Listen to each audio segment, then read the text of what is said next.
harap masih dalam keadaan sehat dan masih semangat untuk mengikuti mata pelajaran pada hari ini.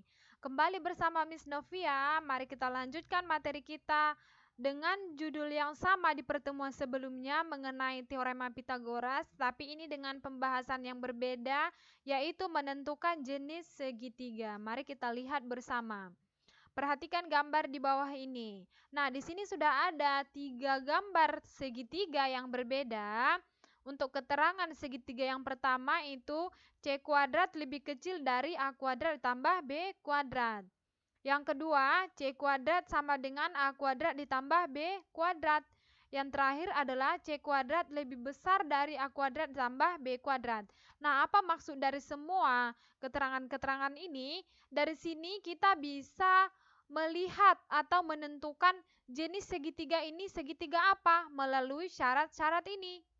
Nah, kalau kita lihat sekilas, pasti yang sering kita ketemui di dalam soal atau di dalam penyelesaian contoh-contoh itu segitiga siku-siku, ya. Ini dia gambarnya. Sedangkan yang pertama dan yang ketiga, terkadang kita susah menentukan dia jenis segitiga apa gitu ya. Maka dari syarat-syarat ini dapat kita tentukan. Untuk lebih jelasnya kita lihat keterangannya. Untuk segitiga ABC dengan panjang sisi-sisinya ABC, ini dimisalkan segitiga ABC. ABC ya nak. Kalau ABC yang huruf kecilnya ini adalah sisi-sisinya, panjang sisi. Kalau dia untuk penamaan segitiganya itu kan biasanya di sudut, ya kan? Di sudutnya ini namanya A, B, C. Jika dia di tengahnya ini adalah panjang sisinya. Karena dia masih dalam bentuk permisalan, di sini dimisalkan A, B, dan C untuk panjang sisinya. Oke, untuk syarat yang pertama atau I1, jika C kuadrat lebih kecil dari A kuadrat tambah B kuadrat, maka segitiga ABC tersebut merupakan segitiga lancip. Oke, cukup jelas ya. Jika C kuadrat ya nanti lebih kecil dari A kuadrat tambah B kuadrat, sisi pertama ditambah sisi kedua, C kuadratnya lebih kecil, maka itu segitiga lancip. Oke, untuk syarat yang kedua, C kuadrat sama dengan A kuadrat tambah B kuadrat. Jika misalkan C ini adalah sisi miring, sisi miringnya dikuadratkan, itu sama dengan panjang sisi pertama dengan panjang sisi kedua dijumlahkan dan dikuadratkan, itu sama dengan atau sama hasilnya itu merupakan segitiga siku-siku. Ini dia gambarnya, segitiga siku-siku. Untuk syarat yang ketiga, jika C kuadrat lebih besar dari A kuadrat ditambah B kuadrat, itu merupakan segitiga tumpul. Oke, untuk dapat lebih jelasnya, mari kita lihat example nomor 1. Tentukan jenis segitiga dengan panjang ketiga sisinya berturut-turut 17 cm, 25 cm, dan 38 cm.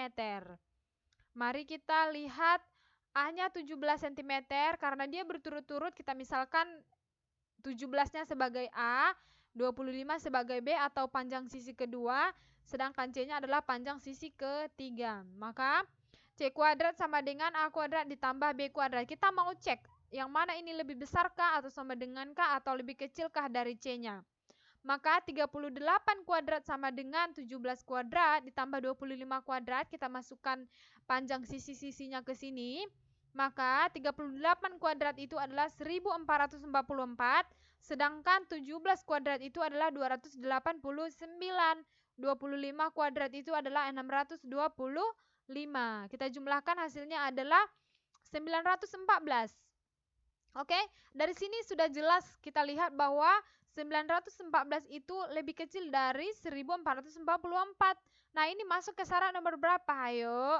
Ini masuk ke syarat nomor 3 atau I3 tadi ya. Maka ini disebut segitiga tumpul. Karena C kuadrat lebih besar dari A kuadrat ditambah B kuadrat. Dapat dipahami ya? Oke, yang masih kurang paham, mari kita ke example nomor 2. Nomor 2, tentukan jenis segitiga dengan panjang ketiga sisinya berturut-turut 13 cm, 9 cm, dan 11 cm. Kita cek, kita lihat bagaimanakah hasilnya. Berturut-turut seperti contoh soal nomor 1 tadi, 13 sebagai A, 9 sebagai B, dan C sebagai 11. Maka C kuadrat sama dengan A kuadrat ditambah B kuadrat, kita masukkan nilai-nilainya atau panjang sisinya. 11 kuadrat sama dengan 13 kuadrat tambah 9 kuadrat. Kita jumlahkan atau kita akarkan dulu, kita kuadratkan ya. 11 kuadrat itu 121, 13 kuadrat itu 169, 9 kuadrat itu 81. Kita jumlahkan hasilnya 250. Dari sini juga sudah jelas bahwa 250 pasti lebih besar dari 121. Nah, ini masuk ke syarat nomor berapa? Syarat nomor 1 atau I1 ya. Maka ini adalah segitiga lancip. Oke? Tetapi jika dia tadi sama dengan C-nya sama dengan A tambah B-nya, berarti dia segitiga siku-siku. Syarat nomor 2. Bisa dipahami ya? Yang masih kurang paham, silahkan diulang kembali video pembelajarannya untuk dapat lebih paham. Dan silakan kamu berlatih untuk tugas nomor 1.